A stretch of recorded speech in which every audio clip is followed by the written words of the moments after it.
memang saya tahu sekali ini yayasan ini. Yayasan ini dia bekerja kerjasama antar umat beragama dan melakukan hal-hal yang menciptakan damai. Dan ada seorang pendiri itu, Sang Myung Moon, dia pernah panggil tokoh Muslim, tokoh Kristen, tokoh Buddha, Hindu, lalu ciptakan buku. Jadi buku itu gabungan dari Sang Myung Moon ini berada di kitab luar suci. negeri. Iya, di Korea. Jadi terbentuklah kitab suci yang kita sebut World Scripture. World Scripture itu gabungan kitab suci sedunia. Jadi orang paham ini, dia tidak akan menyalahkan agama lain. Cinta perbedaan, dan perbedaan itu indah, saling melengkapi, dan saya ada di situ.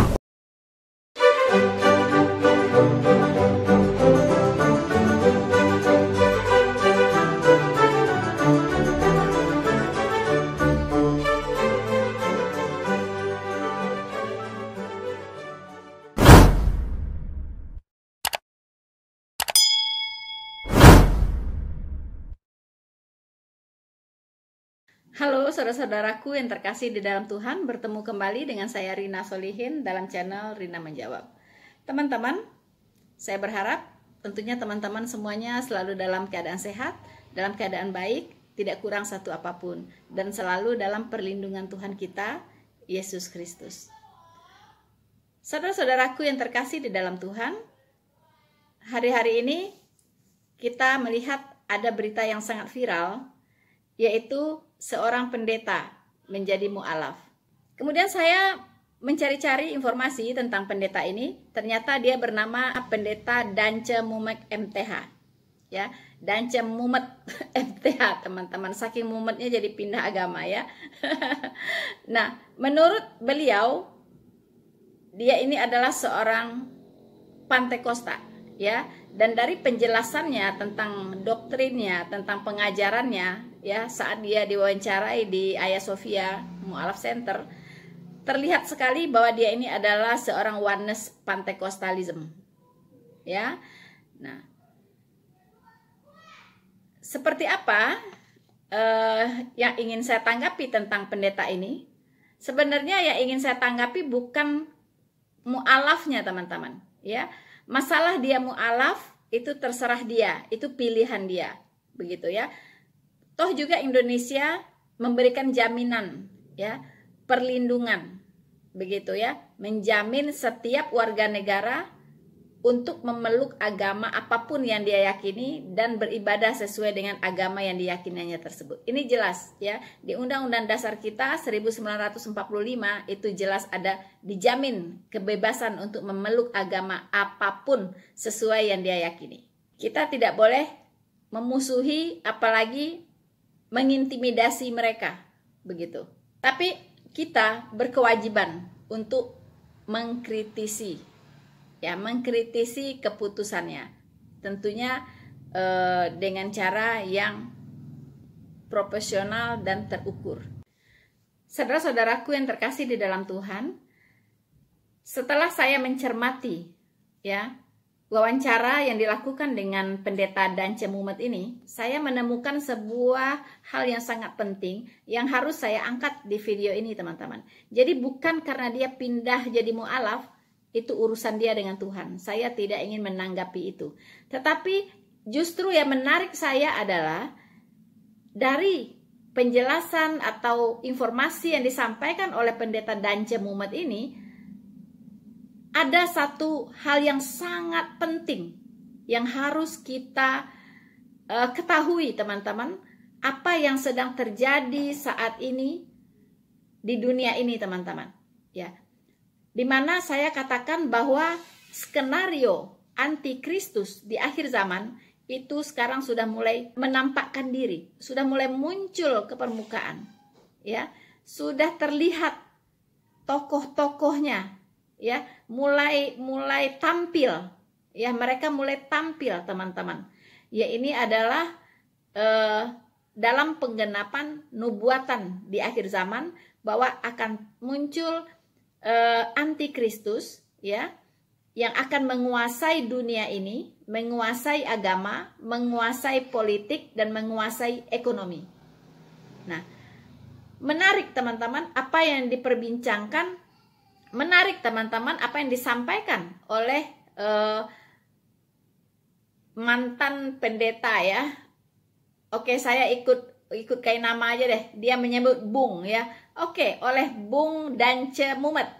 Ya, Bung Dance Mumet ini karena dia bukan pendeta lagi teman-teman ya. Jadi apa yang disampaikan oleh Bung Dance Mumet ini itu sangat menarik untuk kita cermati teman-teman. Saudara-saudaraku yang terkasih di dalam Tuhan, di video-video saya sebelumnya, saya sudah pernah ya bahkan sudah sering menyinggung tentang eskatologi atau tentang akhir zaman ya, akhir zaman teman-teman. Di mana sebelum kedatangan Tuhan Yesus yang kedua kali akan terjadi dulu penyatuan agama ya, one world religion. Kemudian penyatuan politik, one world politik ya. Kemudian one world economic, teman-teman ya. Jadi penyatuan agama, penyatuan politik, dan penyatuan ekonomi.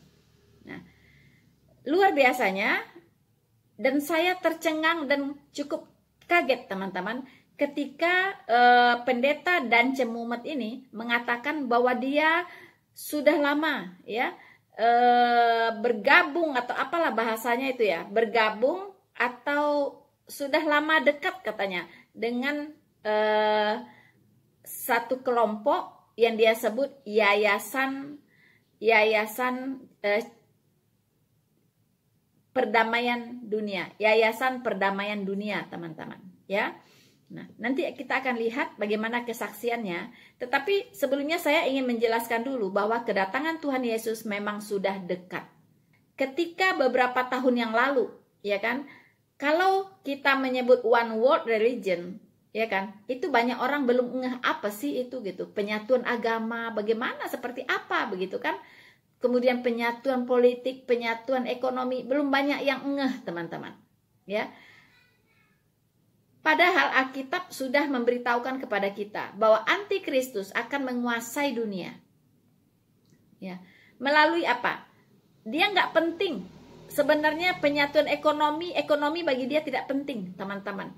Ya, itu hanya dampak dari penyatuan agama. Begitupun penyatuan politik. Ya, itu efek samping. Ya, itu hanya efek samping dari penyatuan agama. Ya, kemudian penyatuan politik, penyatuan ekonomi itu hanya efek samping dari penyatuan agama dunia, teman-teman. Jadi antikristus ini sebenarnya concern di penyatuan agama dunia. Ini yang paling utama. Ini yang paling utama. Mengapa semua agama harus dia satukan? Karena dia ingin menguasai seluruh agama. Dia ingin menguasai seluruh umat manusia. Ya, dia akan menggiring semua umat manusia ini untuk menyembah kepadanya.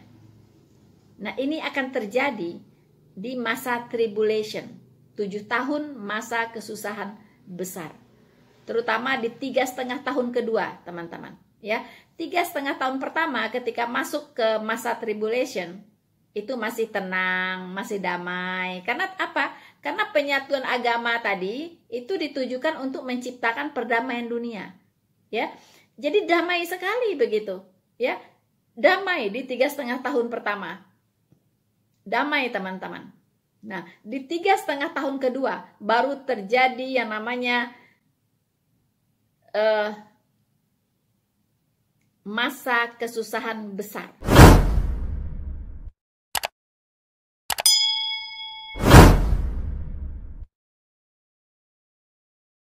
Saudara-saudaraku yang terkasih di dalam Tuhan, di video-video saya sebelumnya, saya sudah pernah, ya bahkan sudah sering menyinggung tentang eskatologi atau tentang akhir zaman, ya, akhir zaman teman-teman.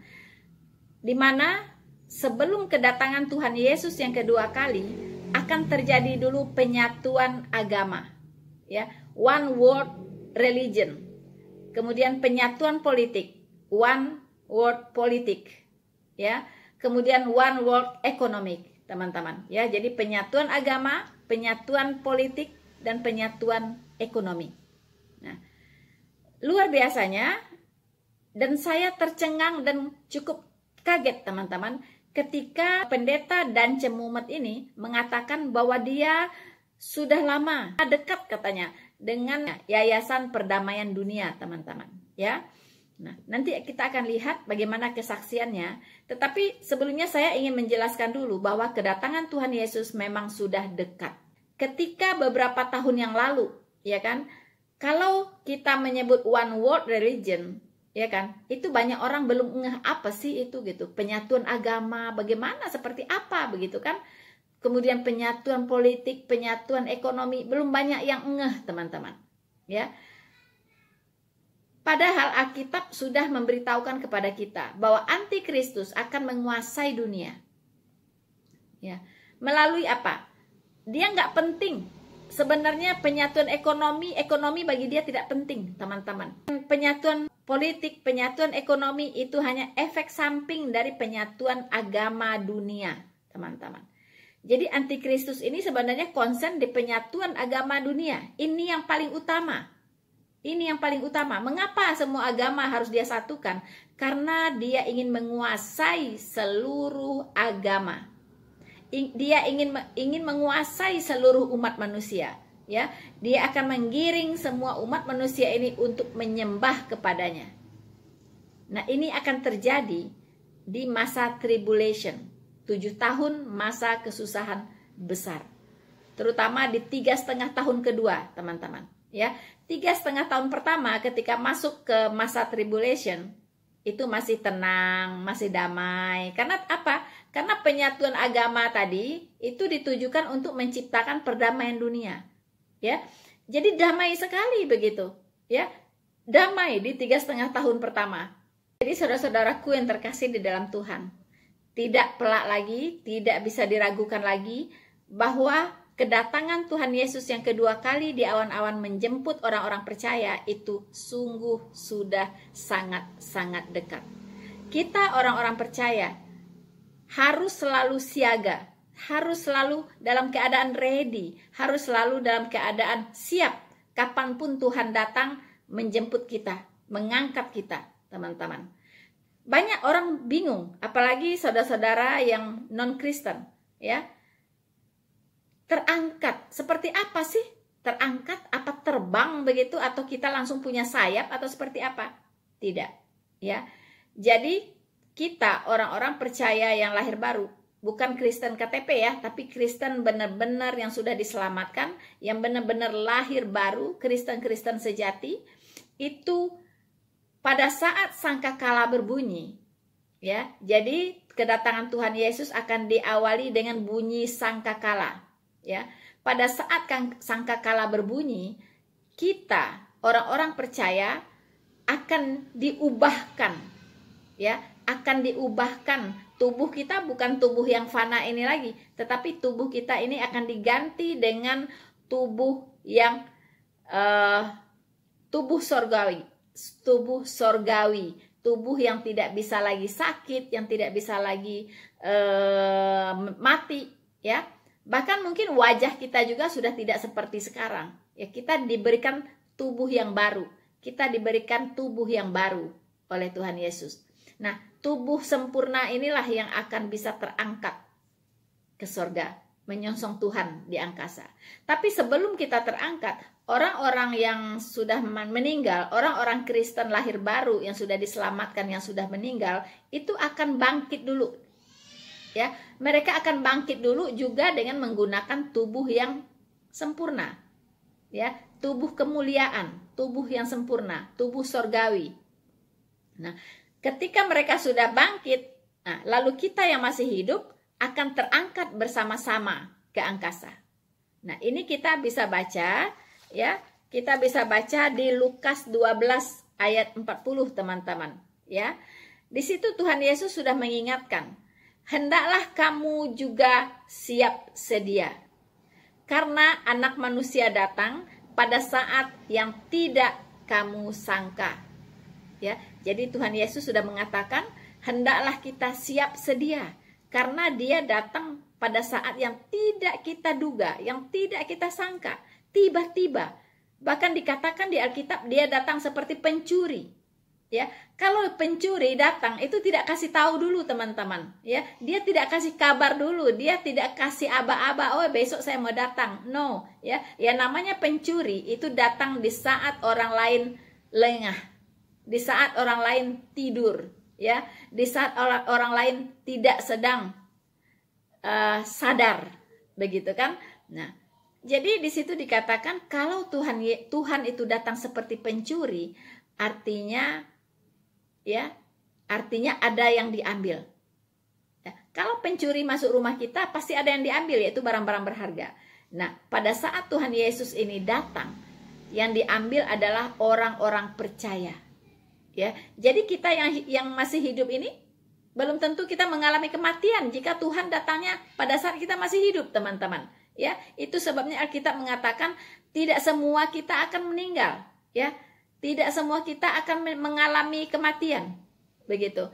Karena apa? Orang-orang yang masih hidup lalu Tuhan Yesus datang, ya, orang-orang Kristen yang lahir baru yang sudah diselamatkan, mereka akan terangkat hidup-hidup, teman-teman. Hidup-hidup, ya. Hanya tubuh kita diubahkan dalam sekejap mata, katanya, ya. Dalam sekejap mata tubuh kita akan diubahkan.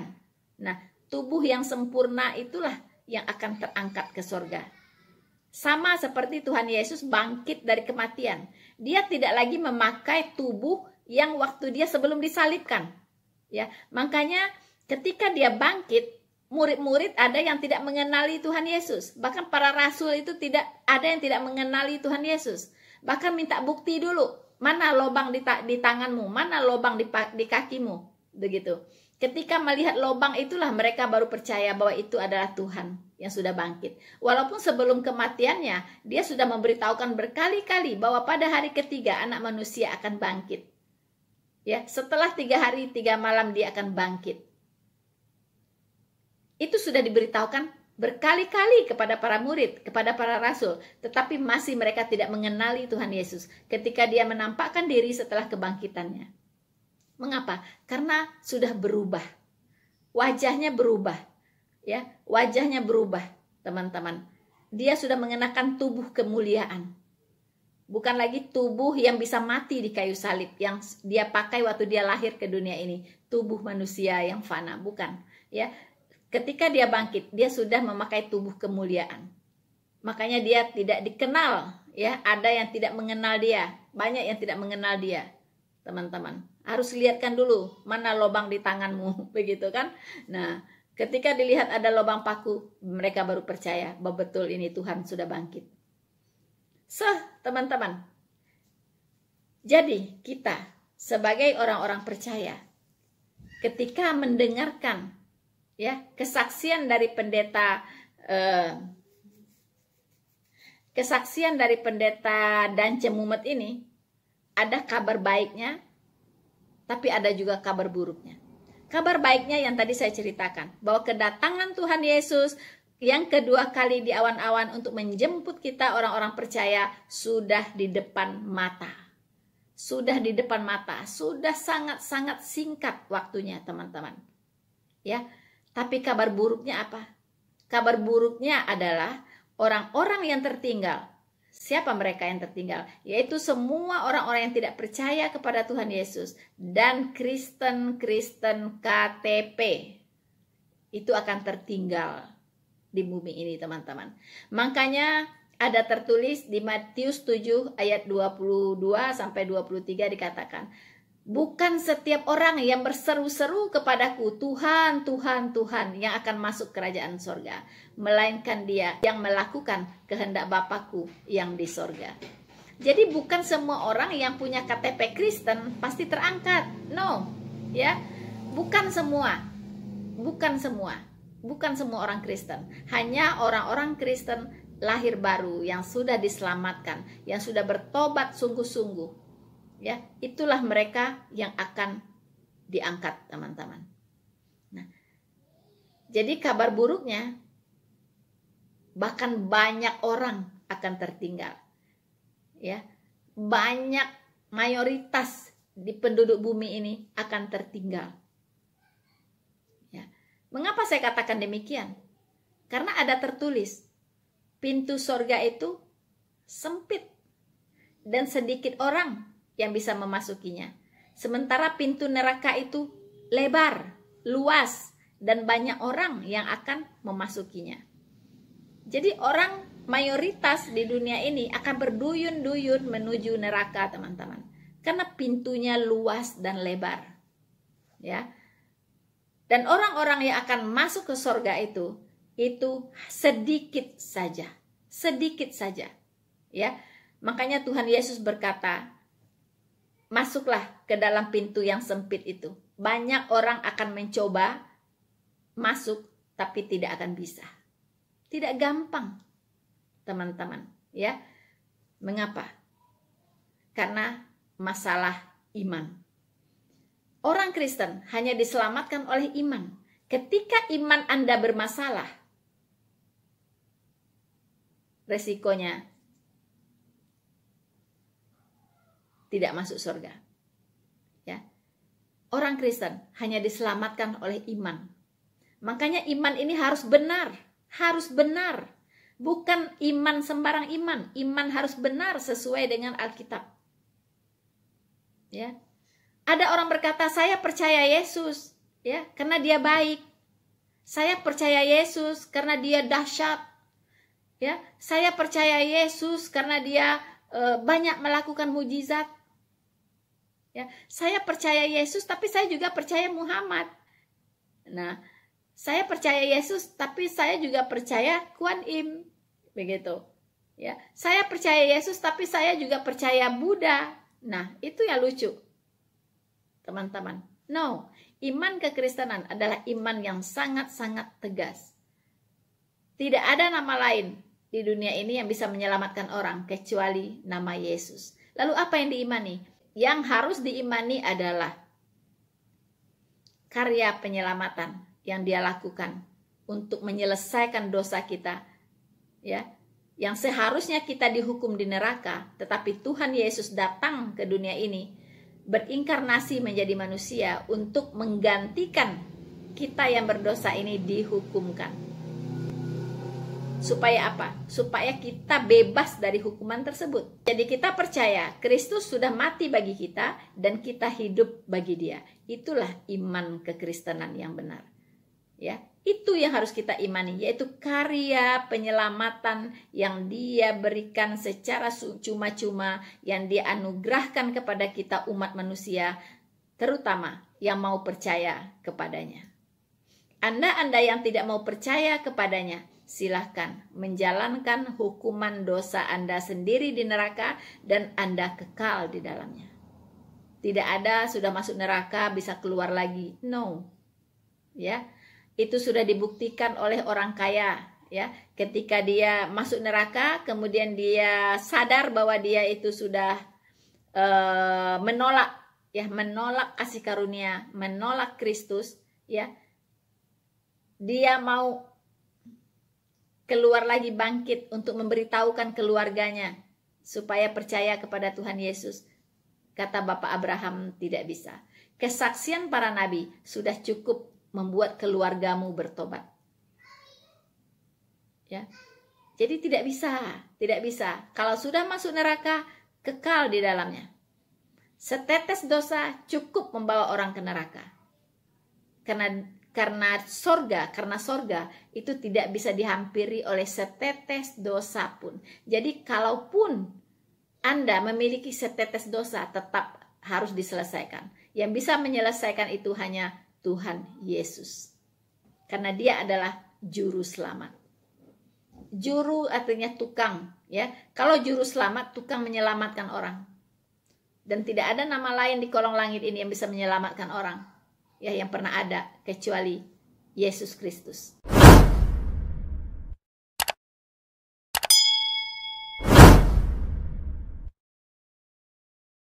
So, saudara-saudaraku yang terkasih di dalam Tuhan, ya. Jadi sekarang kita hidup di zaman gereja. Ini saya pikir kita sudah hidup di penghujung zaman gereja, atau disebut juga zaman anugerah, zaman kasih karunia. Ya, kenapa? Karena tanda-tanda kedatangan Tuhan Yesus sudah sangat dekat. Ya, nanti kita akan melihat kesaksian dari mantan pendeta Dance Mumet ini, teman-teman. Itu luar biasa. Betul-betul nubuatan kitab suci segera digenapi. Setelah rapture, dunia ini akan masuk ke masa tribulasi. Lamanya 7 tahun, teman-teman.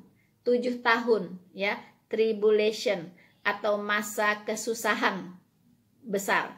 The Great Tribulation atau penyiksaan yang sangat, siksaan yang sangat besar itu akan terjadi di 3,5 tahun kedua, ya. Jadi 7 tahun dibagi 2, teman-teman. 3,5 tahun pertama masih aman, damai, ya kan? Makanya sekarang banyak orang mengumandangkan, ya, perdamaian dunia, ya kan? Damai, damai, damai, ya. Karena memang antikristus ini akan memulai pekerjaannya, ya, menyatukan semua agama, menyatukan semua agama atas nama perdamaian. Hati-hati, atas nama perdamaian, teman-teman. Siapa sih yang tidak cinta damai? Siapa yang tidak cinta damai di dunia ini? Pasti semua cinta damai, ya. Tapi kita harus lihat damai seperti apa yang ditawarkan oleh antikristus ini, teman-teman, ya. Kita tahu iblis itu sangat licik, ya. Semua orang akan ikut dia karena dia membawa damai. Dia membawa cerita penuh kedamaian. Dia melakukan hal-hal yang mendatangkan rasa damai.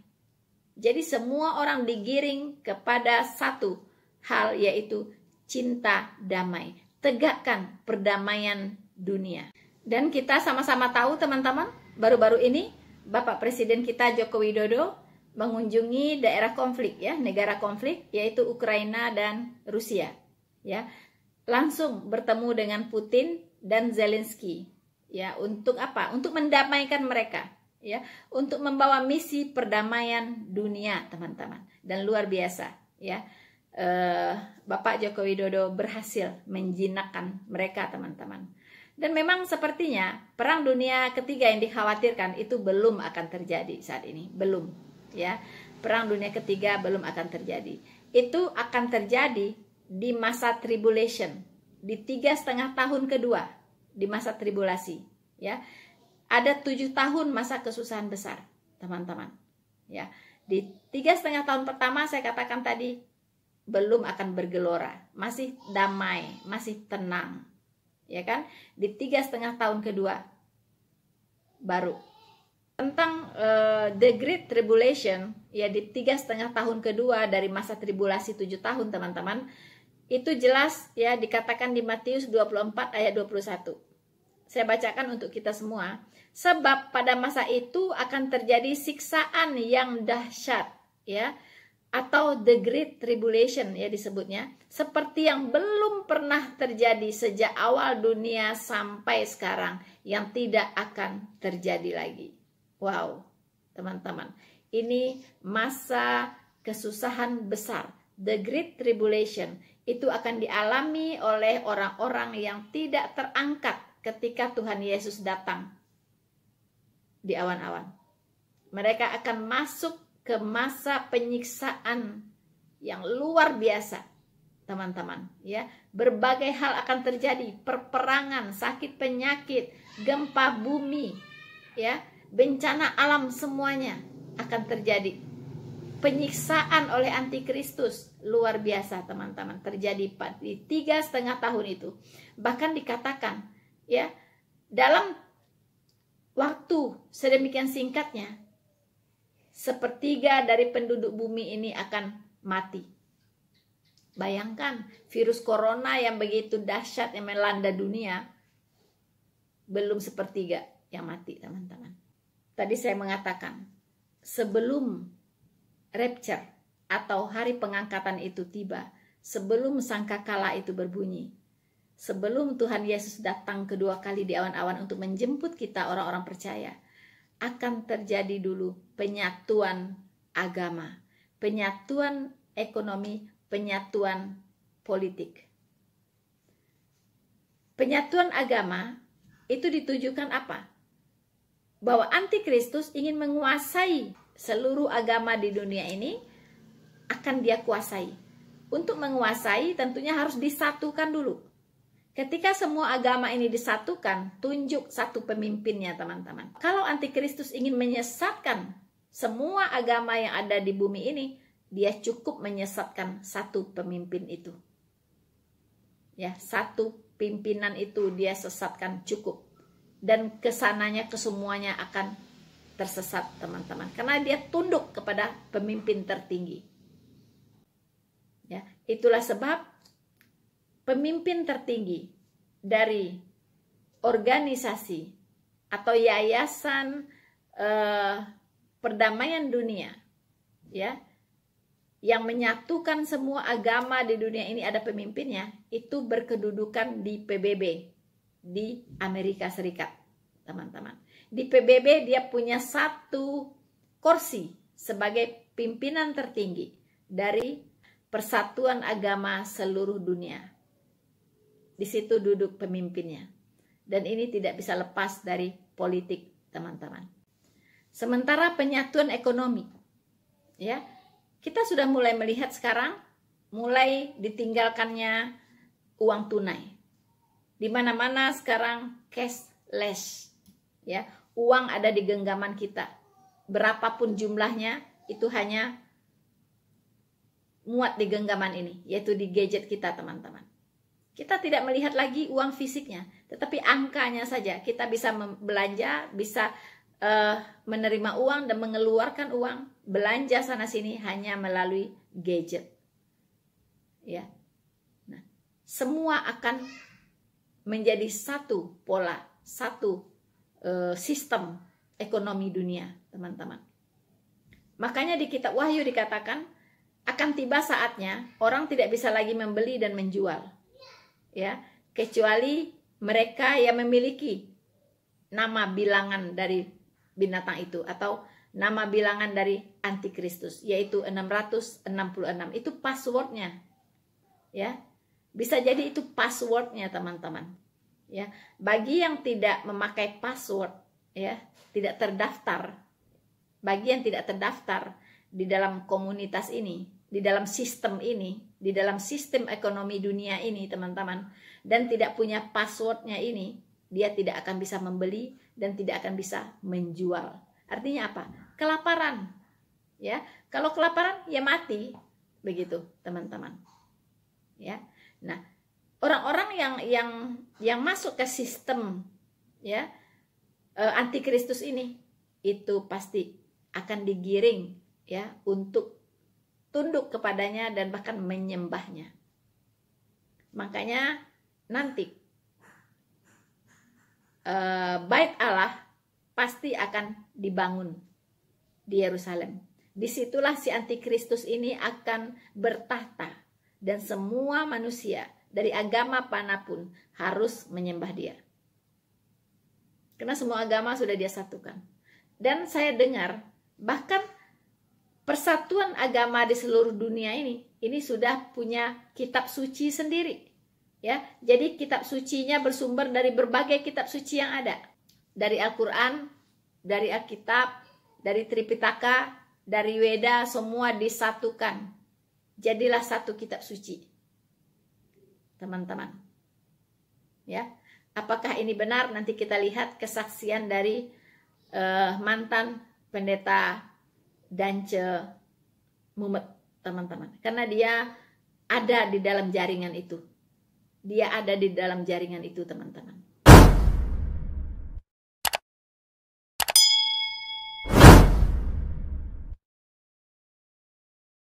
Untuk lebih jelasnya, seperti apa penyatuan agama dunia ini dilakukan, ya, dalam rangka penggenapan rancangan antikristus untuk menguasai dunia ini, teman-teman. Baiklah, kita akan lihat, ya, apa yang dikatakan oleh Bapak mantan pendeta Dance Mumet berikut ini.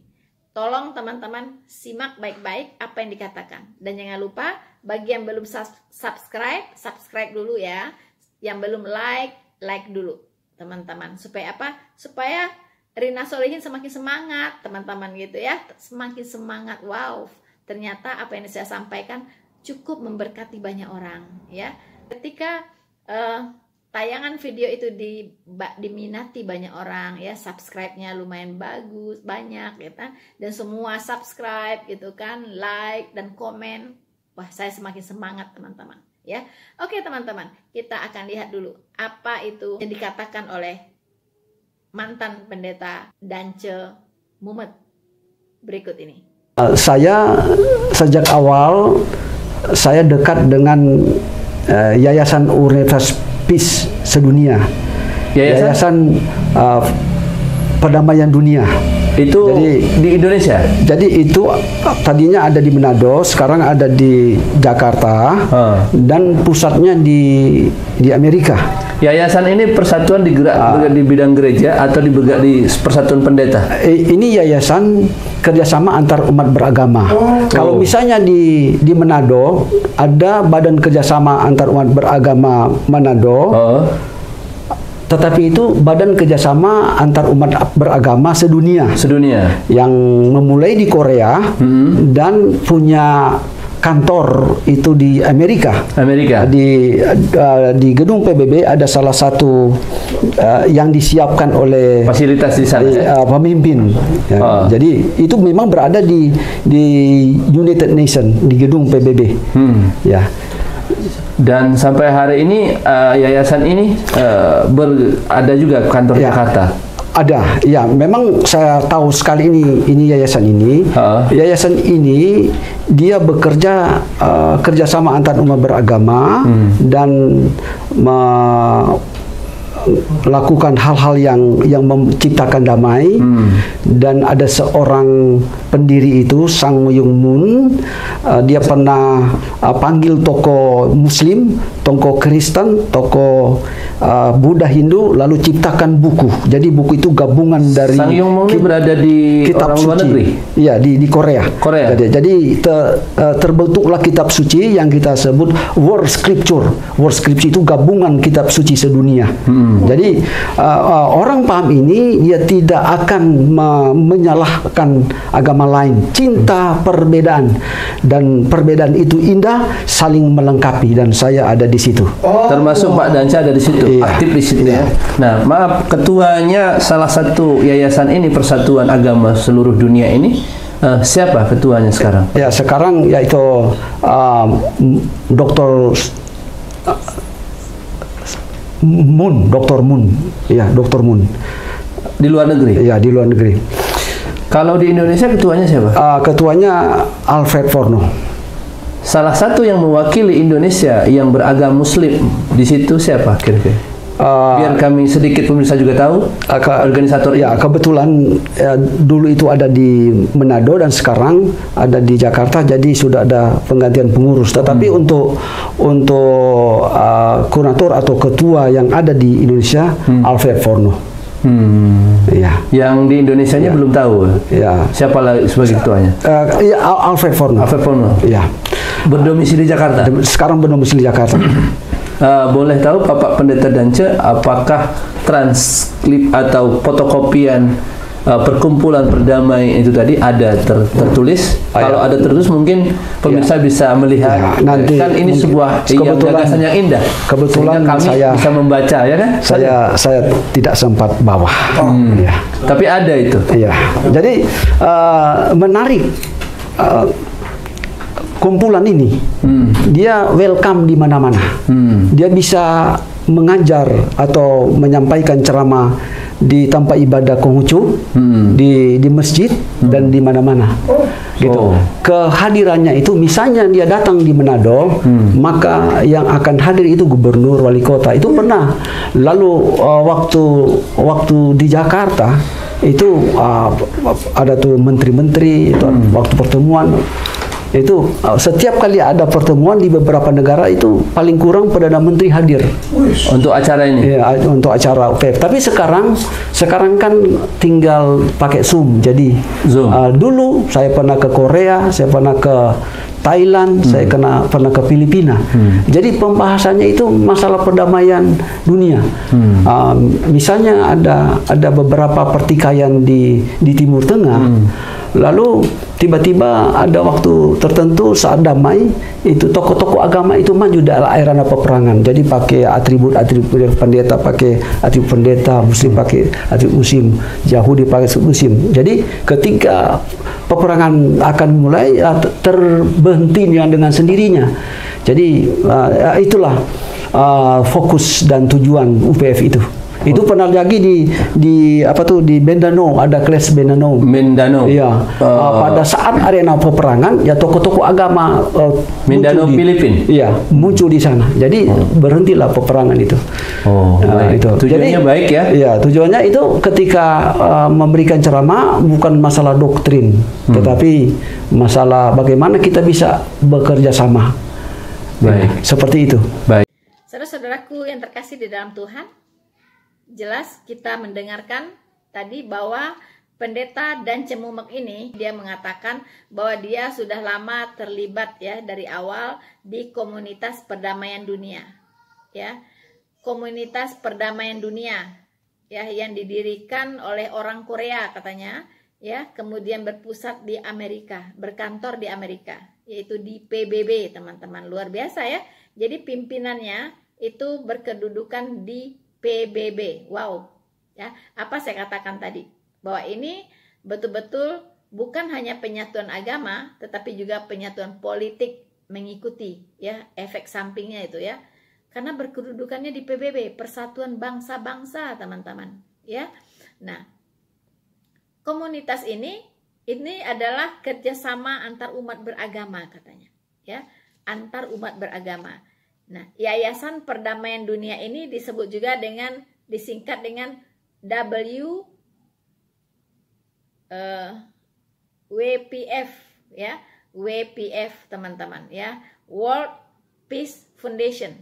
Jadi Yayasan Perdamaian Dunia, ya, World Peace Foundation. Ya. Jadi Yayasan Perdamaian Dunia, teman-teman. Ya. Nah, Bapak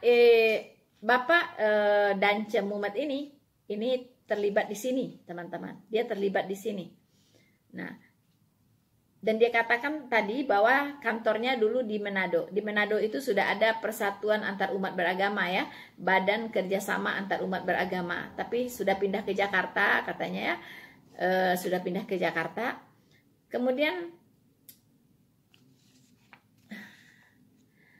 yang mengagetkan lagi, teman-teman, ya, yang mengagetkan lagi, dia mengatakan bahwa pendiri dari Yayasan Perdamaian Dunia ini, yaitu orang Korea bernama Sang Yung Moon, teman-teman, itu sudah membuat kitab suci bersama, ya, kitab suci bersama, teman-teman. Jadi dia mengumpulkan tokoh dari Muslim, tokoh dari Kristen, tokoh dari Hindu dan Buddha, ya. Kemudian mereka berembuk menyusun sebuah kitab suci. Wow, kitab suci, teman-teman, ya. Jadi nggak tahu saya bagaimana mereka meramunya ya. Mungkin diambil ayat-ayat tertentu, ya kan, yang berbicara tentang perdamaian, tentang kasih, ya kan. Nah, itulah yang mereka jadikan satu. Mereka adon ya, dibuat adonan, jadikan satu, teman-teman, ya. Dan tentunya ajaran-ajaran yang bersifat doktrinal itu mereka tinggalkan. Ya, jadi mereka pasti hanya akan mengambil ajaran-ajaran yang berbau kasih, ya kan, kasih, perdamaian, kebaikan, ya, dan mereka tidak akan mengangkat yang namanya doktrin, ya, karena doktrin itu akan membuat rusuh, rusuh, teman-teman, ya, membuat satu komunitas itu jadi tidak sehat. Ya, jadi tidak sehat kalau berbicara doktrin, teman-teman. Nah, saya juga sering mendengar, ya, kalau ada perkumpulan, jangankan dengan agama lain, ya, perkumpulan dalam kekristenan macam-macam ya, nama perkumpulannya, di situ sudah diingatkan, jangan bicara doktrin. Wow, ya, ini sudah mengarah ke sini nih, teman-teman, ya. Memang antikristus itu sangat tidak suka berbicara doktrin, bicara aja kasih, bicara aja kebaikan. Makanya dia datang atas nama perdamaian dunia. Karena dunia ini bisa dikuasai kalau membawa perdamaian. Karena iblis tahu manusia ini haus akan rasa damai, ya. Manusia ini haus dengan berbagai kebaikan, teman-teman, ya. Tapi lagi-lagi saya katakan, sesuatu yang baik belum tentu benar, tapi sesuatu yang benar sudah pasti baik, ya. Jadi harus hati-hati. Nah, dan menariknya lagi apa yang dikatakan oleh Ustadz ini, ya, apa yang dikatakan oleh Bapak Dance Muhammad ini, ya, kelompok ini itu diterima di mana-mana, welcome di mana-mana. Jadi kalau ada guru-gurunya, ya, nggak tahu apa disebut Ustadz boleh mengajar di gereja mungkin, ya, pendeta boleh mengajar di masjid, ya, atau nggak tahulah saya, teman-teman, ya, macam-macam, ya. Jadi dia katakan menariknya perkumpulan ini katanya welcome di mana-mana, ya, bisa mengajar di mana-mana, kemudian bisa mengajar di berbagai tempat ibadah, mau mengajar di masjid, mau mengajar di kelenteng, mau mengajar di gereja, mau mengajar di wihara, ya, bisa. Luar biasa, ya. Apa yang diajarkan di situ? Pasti bukan doktrin, tetapi kasih, damai, cinta, ya, pasti itu. Karena itu bersifat universal. Kasih itu bersifat universal, ya. Perdamaian itu bersifat universal, teman-teman, ya. Hanya itu yang akan menjadi bahan apa yang diajarkan, ya. Jadi bahkan katanya kalau ada acara dari komunitas ini, itu yang hadir itu petinggi-petinggi negara katanya. Itu kadang suka hadir, ya, seperti menteri-menteri katanya, wali kota, ya, gubernur, ya. Kalau di negara-negara yang lain perdana menterinya itu pasti hadir. Kalau di sini mungkin presidennya juga bisa hadir, teman-teman. Ya, kalau komunitas perdamaian dunia ini mengadakan acara, ya seperti saya katakan tadi, siapa sih yang tidak cinta damai? Bahkan sekarang dengan adanya kelompok-kelompok radikal, itu orang sangat haus dengan yang namanya kedamaian, ya. Orang sangat haus dengan yang namanya kebaikan, ya. Kasih, sangat haus dengan yang namanya kasih, teman-teman. Di mana ada kekerasan, di mana ada kebencian banyak, ya kan? Orang menjadi haus dengan yang namanya kasih, cinta, kebaikan. Disinilah iblis mengambil kesempatan. Di saat manusia haus dengan rasa damai, haus dengan kasih, haus dengan cinta, di situ dia akan memberikan. Tapi Tuhan Yesus berkata bahwa sukacita, damai sejahtera yang aku berikan tidak seperti yang diberikan oleh dunia ini, teman-teman, ya. Jadi damai sejahtera yang diberikan oleh antikristus berbeda dengan damai sejahtera yang diberikan oleh Tuhan Yesus. Berbeda. Itu bersifat hanya kamuflase, teman-teman, kamuflase, ya. Di masa 3,5 tahun orang merasa damai, tentram, tiba-tiba terjadi yang namanya the Great Tribulation, ya, the Great Tribulation, teman-teman. Nah, mengapa tiba-tiba bisa terjadi? Dari yang saya dengar, ya, dari yang saya dengar, banyak negara merapat sekarang ke Israel. Salah satu yang saya dengar adalah Turki. Turki sudah mulai merapat ke Israel, ya kan? Nah, nanti atas nama perdamaian dunia, ya, atas nama perdamaian dunia, antikristus akan melakukan kerjasama dengan Israel. Kerjasama di bidang apa saya belum tahu, ya. Kerjasama dengan Israel. Tapi di tengah perjalanan antikristus ini ingkar janji, ingkar janji. Nah, disitulah masuk masa kesusahan besar, the Great Tribulation, perperangan, kelaparan, gempa bumi, ya, bencana alam, sakit penyakit, penyiksaan, itu mulai terjadi di 3,5 tahun kedua. Itu yang saya dengar, teman-teman. Karena kalau tidak damai, ya, kalau tidak ada kerjasama dengan Israel, Tidak mungkin bait suci itu, bait Allah itu bisa dibangun kembali. Pasti terjadi perang, teman-teman. Tetapi karena atas nama perdamaian dunia, ya, bait suci itu akhirnya berdiri, tempat tahtanya antikristus untuk disembah, teman-teman. Saudara-saudaraku yang terkasih di dalam Tuhan, dari pengamatan saya, mungkin tidak berlebihan saya katakan bahwa pendeta Mumet ini itu sudah masuk ke dalam jaringan antikristus. Karena kita lihat dari pernyataan-pernyataan yang dia katakan sendiri, teman-teman. Bukan praduga kita, bukan perkiraan kita, bukan. Tapi itu adalah kesaksiannya sendiri. Tadi dia mengatakan bahwa dia memang ada di dalam yayasan perdamaian dunia, ya, dan dia tahu semuanya, teman-teman, karena dia ada di dalam.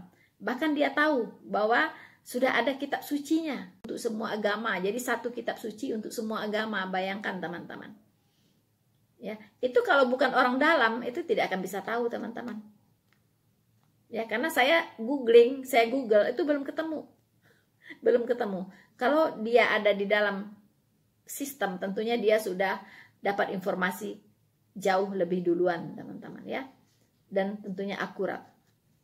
Saudara-saudaraku yang terkasih di dalam Tuhan, selain itu, selain dia memang dipakai oleh antikristus, hal yang kedua yang saya lihat adalah pengajarannya, yaitu pemahamannya terhadap ajaran kekristenan, terhadap Alkitab itu sangat-sangat kacau.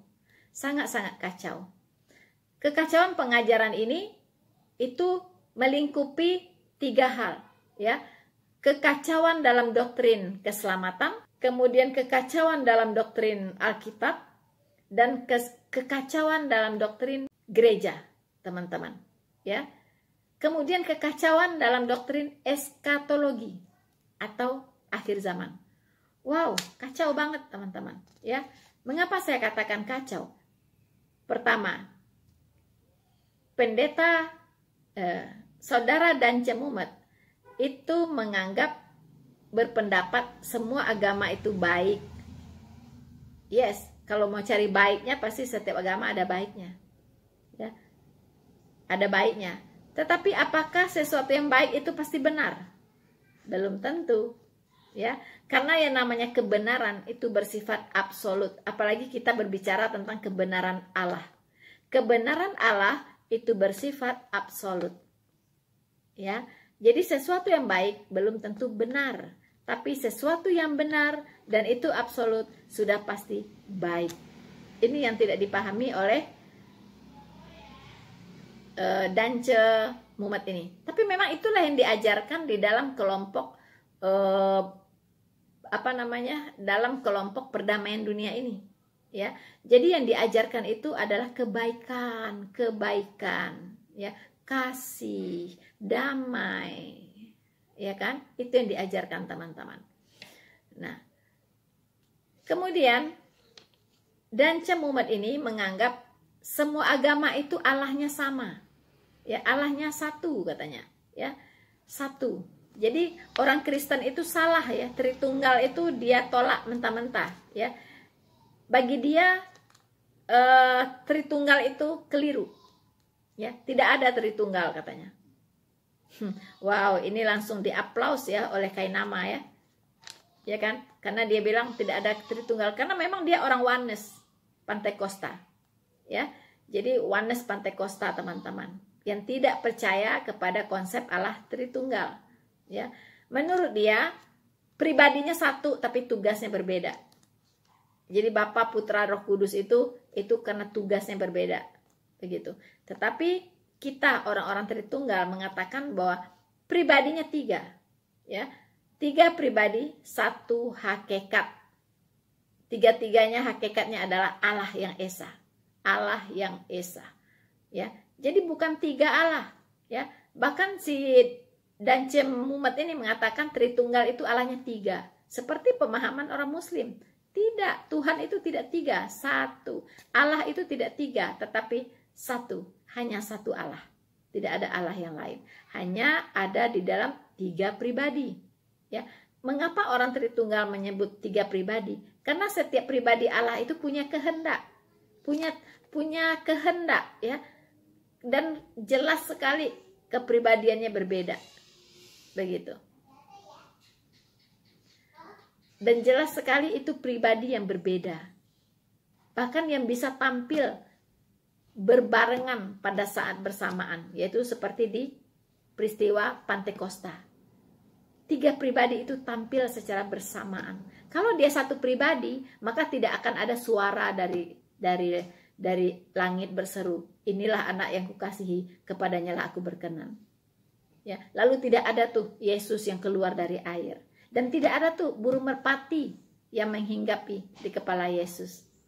Pada saat bersamaan 3 pribadi Allah tampil.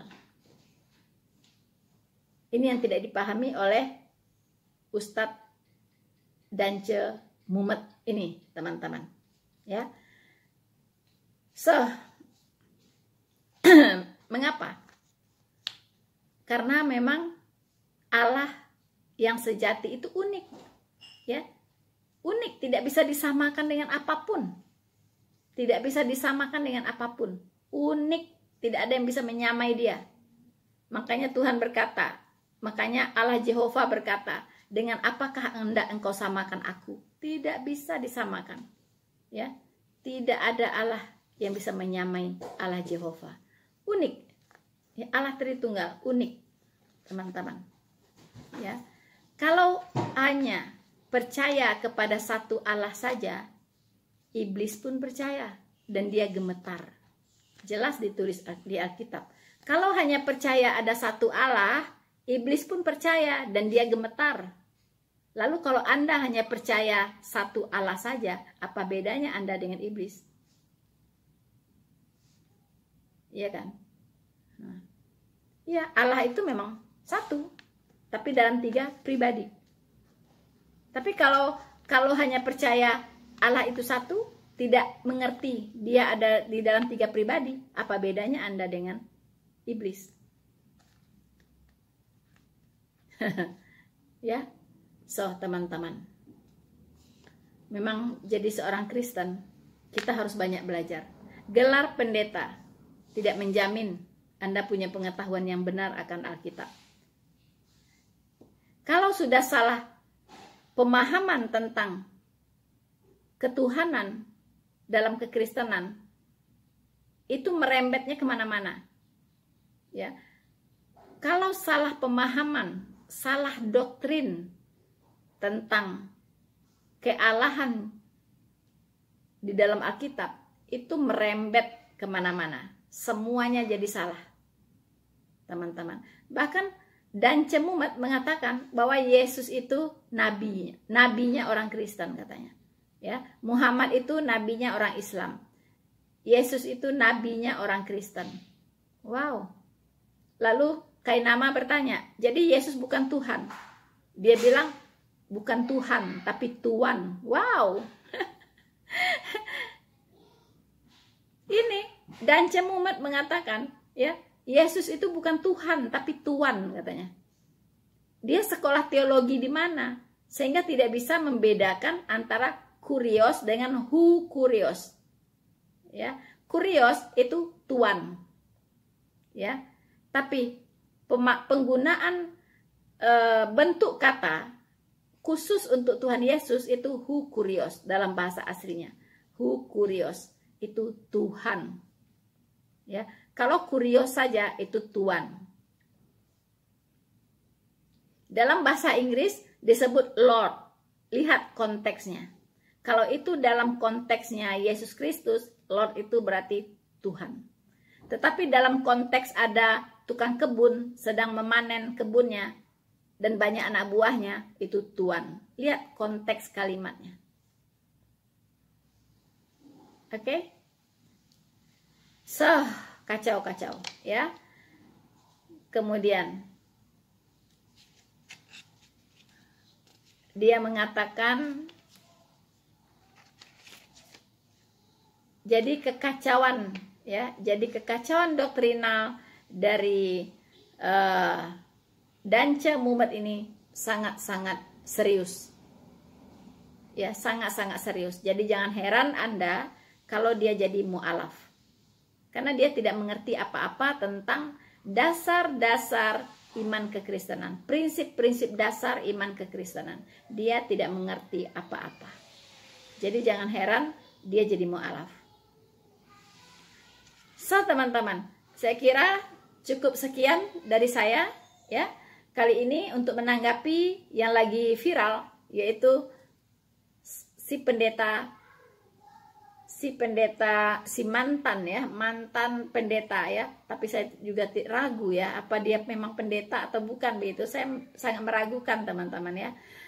Ya, sebut sajalah seperti kain nama sebut Bung Dance Mumet ya. Dan semoga apa yang saya paparkan ini ya bisa semakin menguatkan iman kita, bahwa sekarang betul-betul sedang terjadi penyatuan agama. Artinya, kedatangan Tuhan Yesus sudah sangat-sangat dekat. Berjaga-jagalah, karena Tuhanmu akan datang pada saat yang tidak kamu duga-duga. Bersama saya, Noverina Solihin, Tuhan Yesus memberkati kita semua. Maranatha.